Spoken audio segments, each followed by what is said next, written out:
Assalamualaikum warahmatullahi wabarakatuh. Bismillahirrahmanirrahim. Assalamualaikum warahmatullahi wabarakatuh. Alhamdulillah wassalatu wassalamu ala rasulillah wa ala alihi wa sahbihi wa mawalah wa la hawla wa la quwata illa billahi wa ba'du. Alhamdulillah, di pagi hari ini kita bisa kembali duduk untuk thalabul ilmi.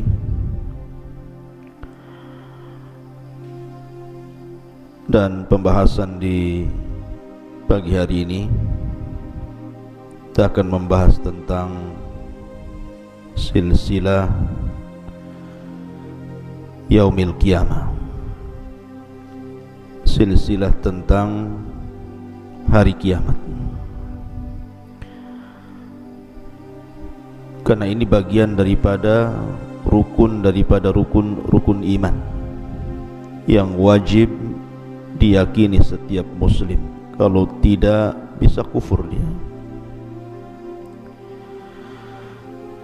Para ulama membagi bahwa kiamat itu memiliki 5 rukun. Siapa yang mengingkari satu di antara 5 rukun ini, maka dia telah kufur dengan Al-Quran dan Sunnah Rasul. Pertama, kematian. Nabi SAW bersabda, "Idza mata ahadukum faqad qamat qiyamatuhu." Kalau salah seorang di antara kalian meninggal dunia, maka tegaklah kiamat kepadanya. Dan itu disebut dengan kiamat kecil. Yang kedua, alam barzah, bahwa setelah kematian ada kehidupan yang disebut dengan alam barzah atau kita kenal dengan alam kubur. Kemudian yang ketiga, al-mahsyar, bahwa manusia akan dikumpulkan pada hari kiamat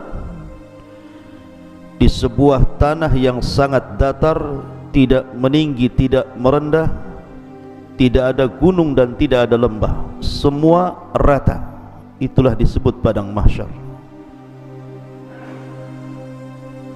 Kemudian yang nomor 4, al-hisab.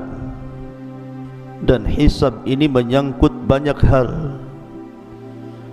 Ada timbangan amal, penyebaran catatan, dan begitu seterusnya. Dan yang terakhir disebut dengan al-jaza, balasan.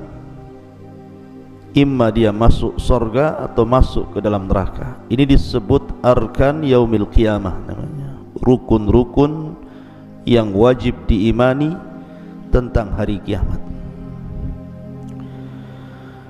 Ma'asyiral muslimin yang dimuliakan Allah Subhanahu wa taala, di dalam surah Al-Qari'ah Allah Subhanahu wa taala berfirman, Al-Qari'atu mal qari'ah wa ma adraka mal qari'ah. Kalimat qari'ah disebutkan oleh para ulama, di antara salah satu penafsirannya adalah suara yang menembus telinga-telinga dan juga hati manusia yang sangat menakutkan. Makanya al-qar'u itu dalam bahasa Arab mengetuk sebuah pintu dengan sangat keras, itu disebut al-qar'u. Atau orang yang sedang perang dengan pedang, kemudian terdengar suara hantaman pedang satu dengan yang lainnya, maka suara pedang itu disebut al-qar'u. Itu secara bahasa. Akan tetapi yang dimaksud al-qari'ah adalah suara yang keluar dari moncong trompet Israfil. Dan kita tahu bahwa sejak kapan Israfil itu meletakkan trompet di mulutnya? Para ulama menjelaskan sejak diutusnya Nabi sallallahu alaihi wasallam. Di situ Israfil mulai meletakkan moncong ujung trompet di mulutnya itu. Makanya Nabi sallallahu alaihi wasallam suatu hari dia malas untuk makan, malas untuk minum dan tidak bisa tidur. Sehingga kegelisahan Rasul ini ditanya oleh para sahabat Nabi sallallahu alaihi wasallam. Maka Nabi SAW mengatakan, bagaimana mungkin aku bisa merasakan nikmat hidup waqad iltaqama Israfilu al-qarna. Dalam riwayat waqad iltaqama sahibul qarni qarnan. Bagaimana mungkin aku bisa hidup tenang, kata Rasul, sementara Israfil sudah mulai meletakkan ujung moncong di mulutnya, siap meniup saja. Dan bahasa al-qarnu itu dalam bahasa kita itu tanduk. Jadi bentuk trompet itu seperti tanduk. Ma'asyiral muslimin yang dimuliakan Allah Azza wa Jalla, lalu kapan trompet itu akan ditiup dan apa dampaknya? Tadi Imam subuh tadi membacakan satu ayat di permulaan bagus sekali. Allah Subhanahu wa taala mengatakan, yauma yunfakhu fis suri fasa'iqa man fis samawati wal ar illa man sya'allah. Pada hari di mana trompet itu akan ditiup oleh Israfil, maka seluruh yang ada di langit dan ada di bumi semua akan pingsan dan mengalami kematian, kecuali makhluk yang dikecualikan Allah Azza wa Jalla. Siapa mereka? Jibril, Mikail, Israfil dan Malakul Maut. Jadi pada tiupan yang pertama, kata para ulama akidah, ketika Israfil mulai meniup sangkakala itu, maka ini disebut dengan tiupan kejutan dan kematian. Walaupun ada ulama akidah yang mengatakan bahwa tiupan kejutan sendiri dan tiupan kematian sendiri, nanti ada tiupan kebangkitan. Artinya kalau ini pembagiannya berarti tiupan itu terjadi 3 kali. Tapi Syekhul Islam Ibn Taimiyah rahimahullahu ta'ala mengatakan bahwa tiupan itu cuma 2 kali.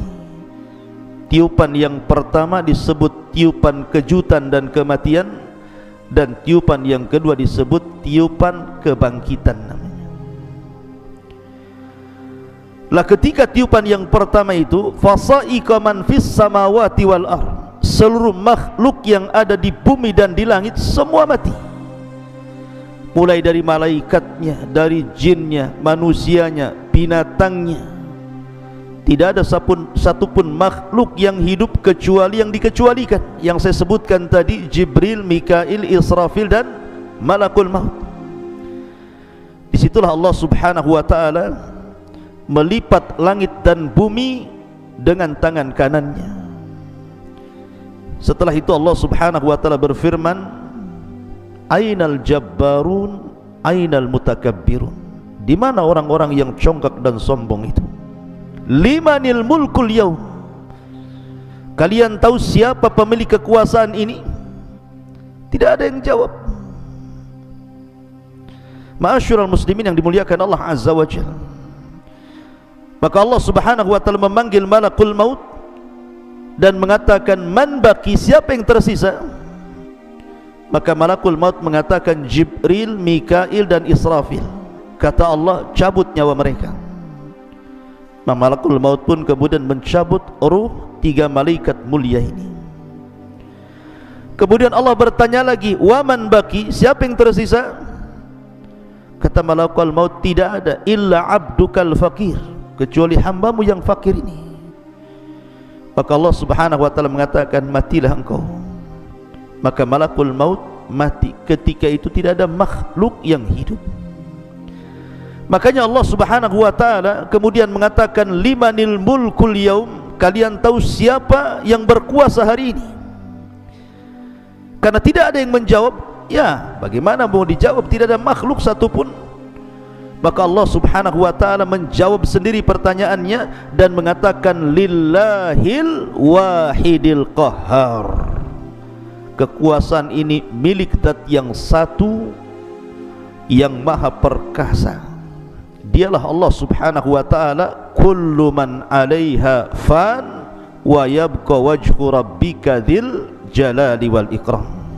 Semua binasa kecuali wajah Allah subhanahu wa ta'ala yang maha mulia. Ma'asyiral muslimin yang dimuliakan Allah azza wa jalla, disebutkan dalam hadis yang sahih dari Abu Hurairah radhiyallahu an. Hadis ini dikeluarkan Imam Bukhari dan Muslim. Ketika Nabi SAW ditanya oleh sahabat-sahabatnya tentang jarak tiupan pertama ke kedua, dan ini pendapat yang kuat bahwa tiupan itu cuma 2 kali saja. Lalu jaraknya berapa antara tiupan pertama ke tiupan kedua itu? Maka Nabi SAW hanya menyebutkan di angka arba'un, 40, tanpa menyebutkan 40 hari, tanpa menyebutkan 40 bulan, dan tanpa menyebutkan 40 tahun. Makanya kemudian Abu Hurairah radhiyallahu anhu sebagai perawi hadis ini ditanya, ya Abu Hurairah, arba'una yauman, wahai Abu Hurairah, apakah yang dimaksud Rasul itu 40 hari? Abu Hurairah mengatakan, fa'abaitu, aku pun enggan menjawabnya. Kemudian ditanya lagi, arba'una syahran ya Abu Hurairah, apakah 40 bulan? Maka Abu Hurairah mengatakan, fa'abaitu, aku pun enggan menjawabnya. Kemudian ditanya lagi, arba'una sanatan ya Abu Hurairah, apakah maksudnya 40 tahun? Abu Hurairah mengatakan, fa'abaitu, aku pun enggan menjawabnya. Artinya ada ihtimal, kemungkinan bisa 40 tahun, bisa 40 bulan, bisa 40 hari antara jarak tiupan pertama yang kedua. Pertanyaannya, apa yang terjadi di antara 2 tiupan itu?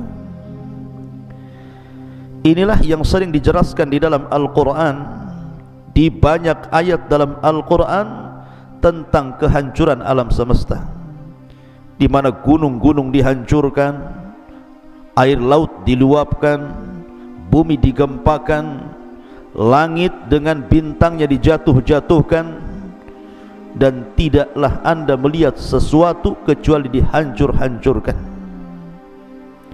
Jadi kehancuran alam semesta ini di antara 2 tiupan itu.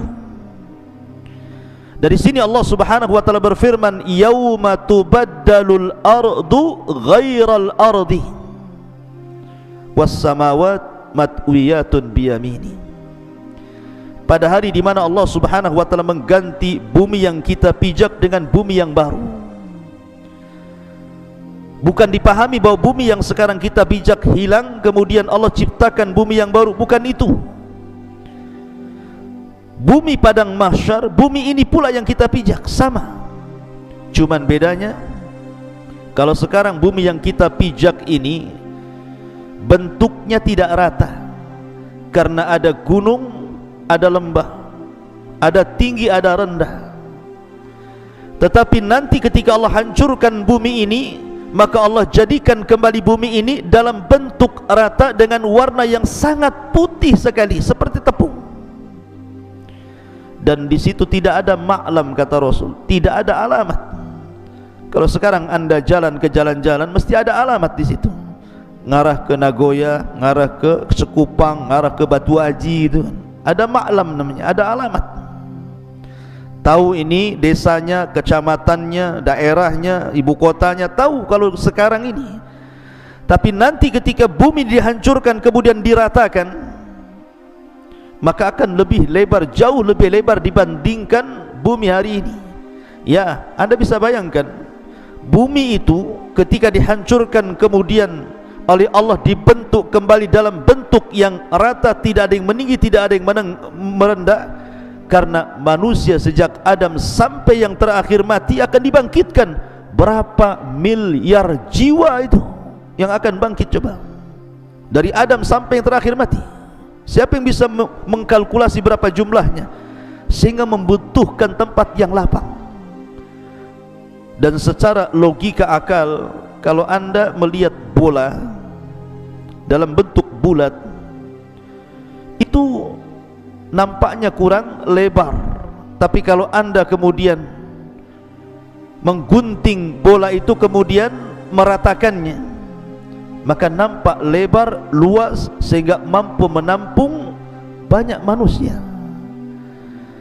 Ma'asyiral muslimin yang dimuliakan Allah Azza wa Jalla, maka dalam tiupan yang pertama, di mana Allah Subhanahu wa taala berfirman, wa yauma yunfakhu fis suri fafazi'a man fis samawati wa man fil ardh. Dan pada hari ditiupkan sangkakala, maka terjadi kejutan yang hebat di antara makhluk langit dan makhluk bumi. Dan yang pertama mendengar adalah rajulun, seorang laki-laki yang yalutu ibilahu, yang sedang memberi minum untanya. Kemudian tiba-tiba mendengar suara itu, dan suara itu menembus ke gendang-gendang telinga, kemudian mencabut rohnya. Baru kemudian masuk ke pasar-pasar, masuk ke jalan-jalan, masuk ke rumah-rumah, sampai menembus ke langit. Dan setiap lapisan langit terdengar suara itu, sehingga mengejutkan semua makhluk bumi dan langit. Itulah hari kiamat. Ma'asyiral muslimin yang dimuliakan Allah Azza wa Jalla, Allah Subhanahu wa ta'ala ketika menciptakan alam semesta ini, dimulai hari apa? Hari Ahad, kemudian hari Senin. 2 hari ini Allah ciptakan bumi. Kemudian Selasa dan Rabu Allah naik ke atas, kemudian Allah ciptakan langit. Kemudian Kamis dan Jumat Allah kembali ke bumi, kemudian Allah ciptakan segala fasilitasnya. Ada gunung, ada hutan, ada sungai, ada lautan, dan berbagai macam makhluk dan binatang yang ada di dalamnya. Artinya selesainya bangunan penciptaan langit dan bumi ini fi sittati ayyam, pada tempo yang 6 hari saja. Diawali hari Ahad dan diakhiri hari Jumat. Sebagaimana Allah Subhanahu wa ta'ala merampungkan penciptaan langit dan bumi di hari Jumat, maka Allah hancurkan pula di hari Jumat. Makanya Jumat itu sayyidul ayyam. Sampai ada riwayat setiap hari Jumat di seluruh binatang, apabila di malam hari, maka mereka yatarakab, mereka tidak tidur. Binatang-binatang itu setiap malam Jumat tidak tidur, dan mereka berusaha untuk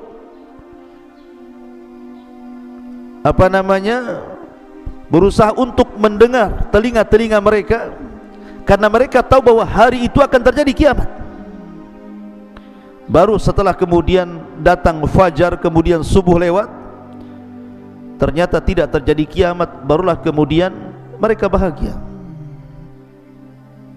Binatang saja itu sangat tahu akan terjadi kiamat.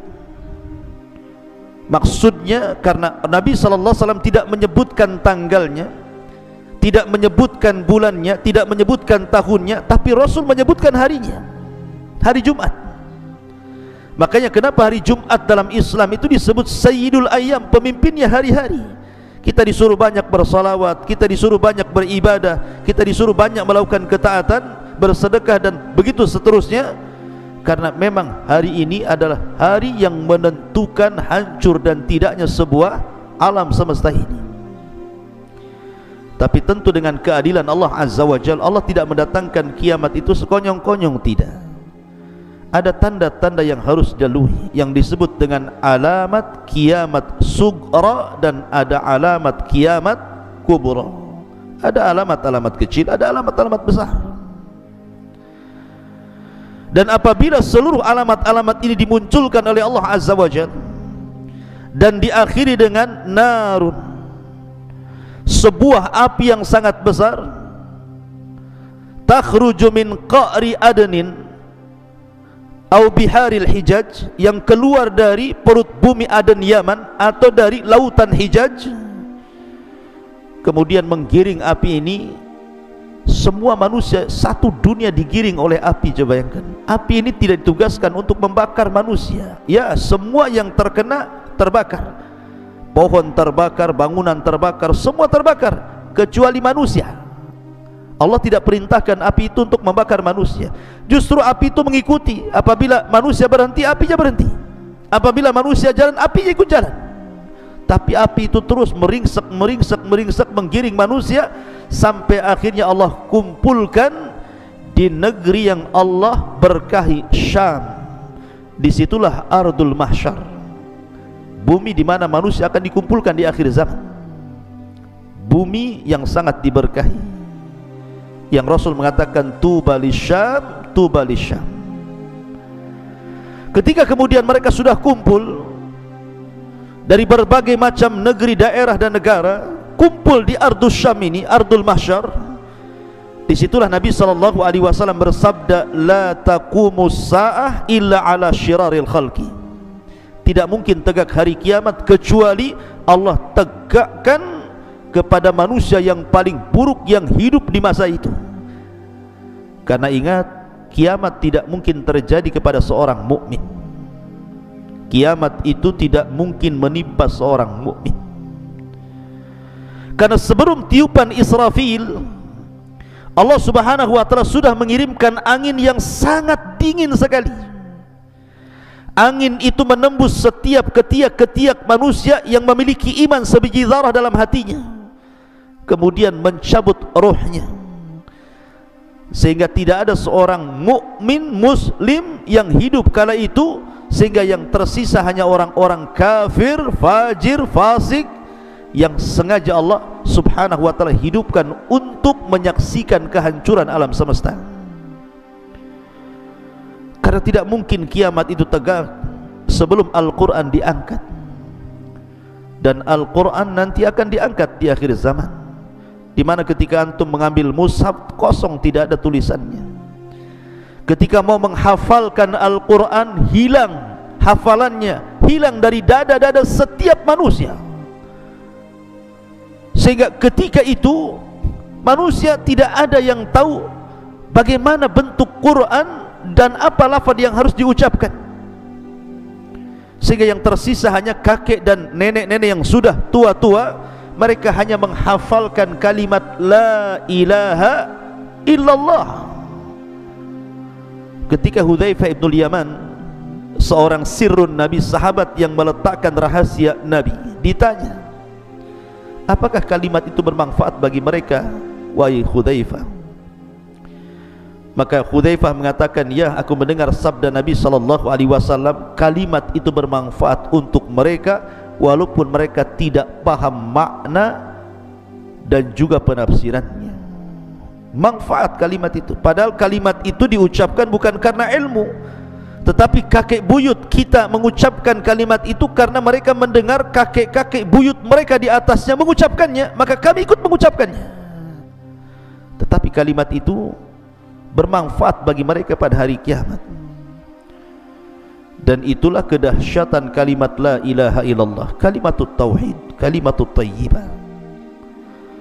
Ma'asyiral muslimin yang dimuliakan Allah Azza wa Jalla, lalu apa yang terjadi apabila tiupan sangkakala itu betul-betul ditiup?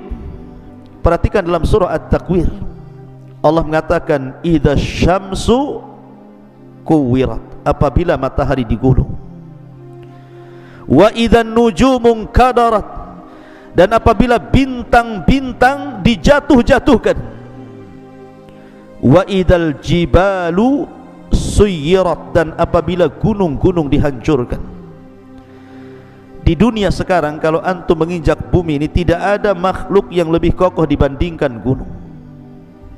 Gunung itu makhluk Allah yang paling kokoh yang ada di bumi, karena gunung itu pasaknya bumi. Wal jibala autada, dan gunung itu dijadikan pasak. Dengan adanya gunung itulah antum bisa berjalan dengan tenang, seimbang tanpa harus oleng ke kanan dan ke kiri, karena tidak terjadi lini dan gempa. Coba kalau satu gunung, dua gunung dicabut, berarti pasak bumi tercabut, bumi itu bisa goncang. Mungkin kita tidak mungkin bisa berjalan dengan seimbang. Apa jadinya kalau seandainya pasak-pasak bumi itu dicabut? Kemudian Allah mengatakan kal ihnil manfush, seperti kapas yang kemudian diterbangkan dengan kipas gitu ya. Apa yang terjadi kapas itu kalau diterbangkan dengan kipas? Mana-mana amburadul kan itu ya. Maka gunung itu pada hari kiamat, wa idzal jibalu suyirat, awalnya dicabut, kemudian digeser, kemudian diangkat ke langit, kemudian dibentur-benturkan satu gunung dengan yang lainnya, kemudian baru sisanya kerikil-kerikilnya, tanah-tanahnya dikembalikan kepada bumi. Itulah ihnil manfush namanya, seperti kapas yang berhamburan. Wa idzal isyaru utilat, dan apabila unta-unta bunting ditinggalkan. Maknanya pada hari itu manusia sudah tidak lagi gila harta. Mereka tidak akan memandang rumah mewah mereka, mereka tidak akan memandang mobil megah mereka, mereka tidak akan memandang ATM dan uang-uang mereka. Mereka tinggalkan tuh. Bahkan bukan hanya itu saja, wa taran nasa sukara wa ma hum bisukara. Kalau seandainya seseorang memiliki anak, tidak mungkin dipandang anaknya, tidak mungkin dipandang istrinya, tidak mungkin memandang ayah dan ibunya. Mereka akan lari sendiri-sendiri, karena pada hari itu Allah katakan sya'nun yughni, perkaranya berbeda.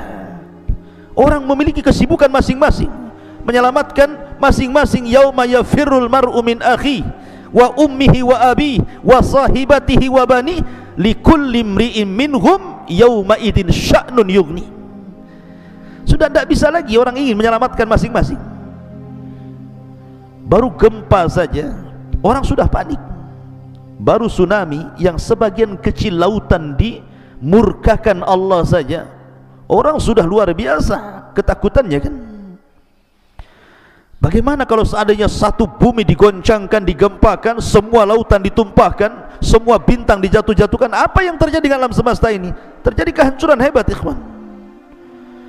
Karena Allah mengatakan wa idzal wuhusyu husyirat, dan apabila binatang-binatang liar dikumpulkan. Tentu ini kelak pada hari kiamat ketika yaumul hisab.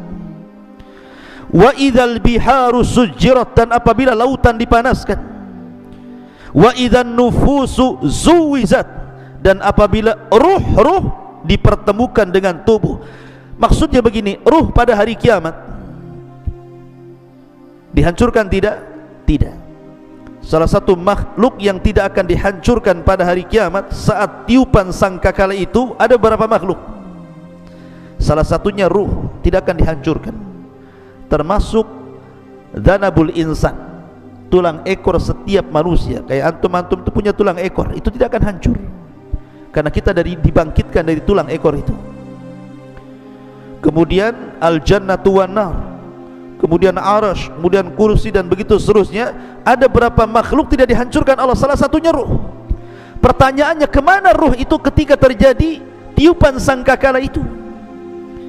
Maka ulama mengatakan, adapun ruhnya orang-orang yang beriman maka melesat fil illiyin, di tempat yang paling tinggi. Adapun ruhnya orang-orang kafir maka diletakkan di sijjin. Baru setelah tiupan yang kedua yang disebut dengan tiupan kebangkitan, Allah katakan wa idzan nufusu zuwijat, ketika dari tulang ekor manusia bangkit, kemudian di situ Allah lesatkan setiap ruh ke jasad-jasadnya tanpa tertukar sama sekali. Wa idzal mau'udatu su'ilat, dan apabila bayi-bayi perempuan yang dikubur hidup-hidup, bi ayyi dzambin qutilat, karena dosa yang dibunuh. Maksudnya kelak pada hari kiamat setelah tiupan yang kedua kalau ini. Termasuk wa idzas suhufu nusyirat, dan apabila lembaran-lembaran catatan telah dibuka lebar-lebar. Kemudian wa idzas samaa'u kusyitat, dan apabila langit dilenyapkan. Ingat, langit itu hanya ada di bumi. Ketika di padang mahsyar sudah tidak ada langit lagi, karena yang ada hanyalah arsy Allah yang menaunginya. wa idzal jahimu su'irat, dan apabila neraka jahim dinyalakan, wa idzal jannatu uzlifat, dan apabila surga didekatkan, alimat nafsun ma akhdarat, setiap jiwa akan mengetahui apa yang dikerjakannya. Artinya ikhwatu fiddin muliakan Allah azza wa jalla, antum coba lihat alam semesta ini dengan berbagai macam keindahannya ya. Kalau antum ke kampung lihat sawah dengan hijaunya luar biasa, lihat gunung dengan menjulangnya, lihat langit dengan tanpa tepinya gitu ya. Kalau terjadi tiupan sangkakala pertama ikhwan, maka pemandangan sawah-sawah, kebun-kebun, taman-taman itu akan hancur. Lalu kemana kebun-kebun itu? Lautan yang anda pandang hari ini akan diluapkan ke bumi dan akan dihancurkan. Lalu kemana lautan yang indah itu?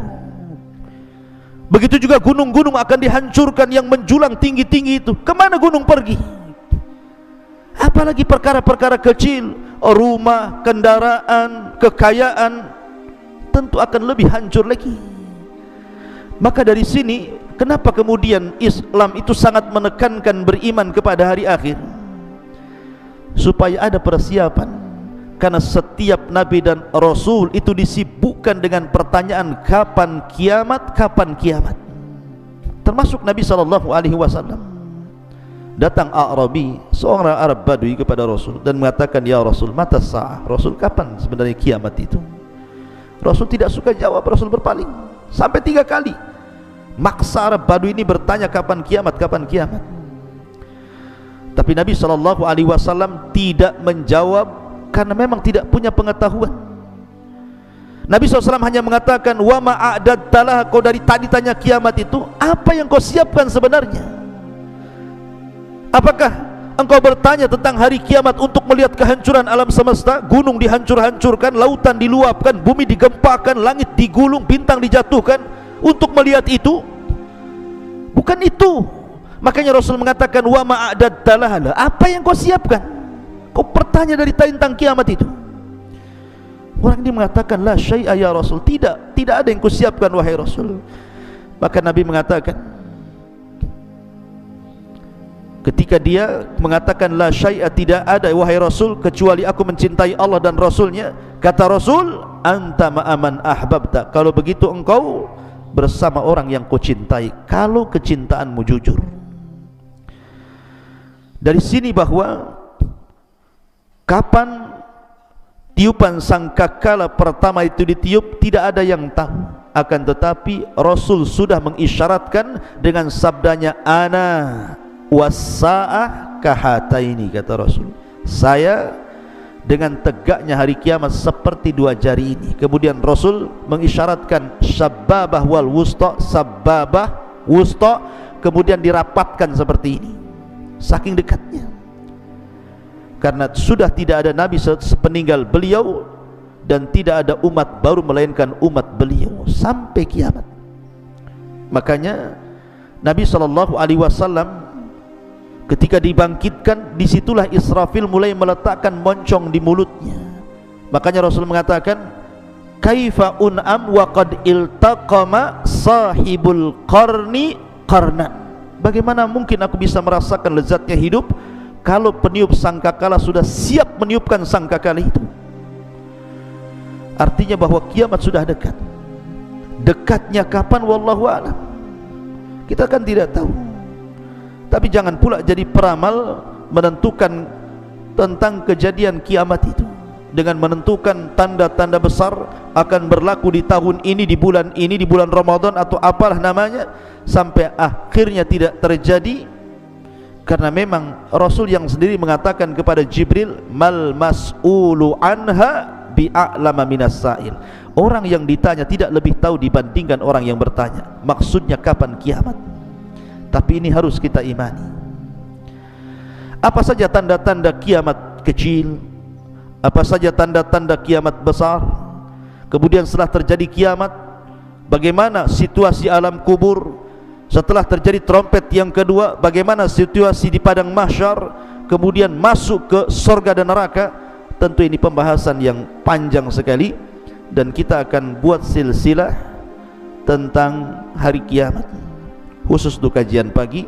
Subhanakallahumma bihamdika asyhadu an la ilaha illa anta astaghfiruka wa atubu ilaik. Allahu ta'ala. Assalamualaikum warahmatullahi wabarakatuh.